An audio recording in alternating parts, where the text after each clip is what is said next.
jobs, their bartending jobs and serving jobs and bouncing jobs over Yelp than anything else, right? And most of the time it's just somebody who's disgruntled and didn't get their own way. Like, let me give you this, I'll end with this quick story, right? So I'm sitting there hanging out at the bar, in front of the bar, same bar, you know, talking to a guy, a patron I've known for like 8 to 10 years in the bar industry, older white guy, a little weird, but he's a cool guy, whatever. We're sitting there talking, and I noticed that on the street that I am, it's a one-way street, right? So we're talking about 19th Street in Oakland. So I see somebody drive, probably doing about 50 the wrong way down the street. Then I see this person turn around and peel out, drive the correct way down the street about 50, stop again, and reverse back the wrong way down the street, okay?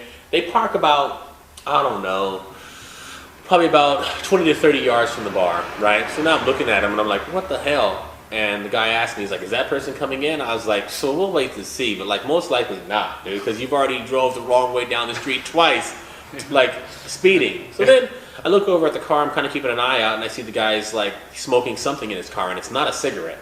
He's got a pipe in his hands are all covered, it's like this.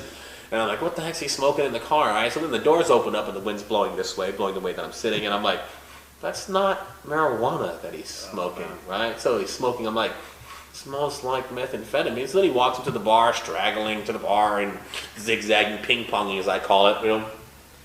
And he comes into the bar, right? Now he comes into the bar and he's like, hey man, I'm like, dude, I'm not letting you in, bro. I'm not letting you in, bro. Like, it's not happening. He's like, why? I'm like, because you drove the wrong way down the street twice. And then you staggered over to the bar after smoking God knows what in your car. I personally just don't feel comfortable letting you in. Okay, whatever. Sure enough, he yelps about it. Sure enough, I got to hear it from the owners being like, well, you know, I'm just trying to get your side of the story. And at this point, this is right before I quit that bar because I was tired of dealing with that bullshit.